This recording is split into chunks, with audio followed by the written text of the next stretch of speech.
सोने, चांदी, हिरे, मोती आणि त्याचप्रमाणे बघितलं तर ब्राऊन शुगर असेल किंवा कोकीन असेल, गांजा असेल, याची आपण तस्करी बघितलेला असेल. मात्र आता जो रोजच्या आहारामध्ये लागणारा जो घटक आहे, तर तो कांदा.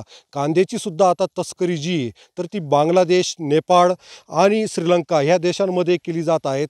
मात्र दुसरीकडे जर बघितलं तर जो पिकवणारा जो शेतकरी आहे, तर आज रोजी त्याच्या पदरामध्ये तो आज आपला कांदा पीक जो आहे, तर तो 4 महिने पिकून आणि तोट्यामध्ये ह्या कांद्याची विक्री करतोय. या ठिकाणी आपण लासलगावजवळ असलेल्या एका कांदा उत्पादक शेतकऱ्याच्या शेतावर या ठिकाणी आलेलो आहोत आणि आपण पाहू शकतो का कशा पद्धतीने हा शेतकरी जो आहे, तर तो या ठिकाणी मजुरांना लावून आणि स्वतः या ठिकाणी कांदा जो आहे, तर तो काढणीचं काम सुरू आहे.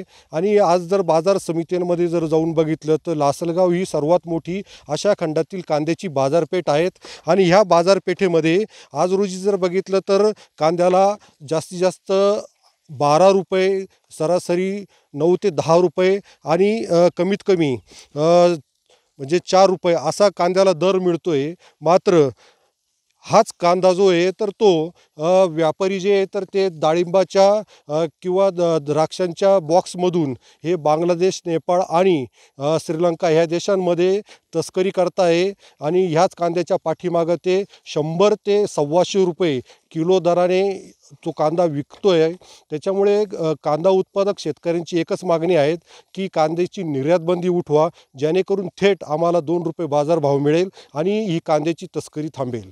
उमेश पारिक, TV9 मराठी, लासलगाव, नाशिक.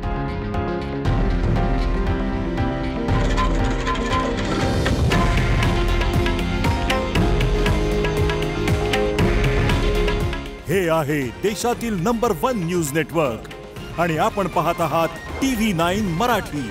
काळजी तुमची, हित महाराष्ट्राचं.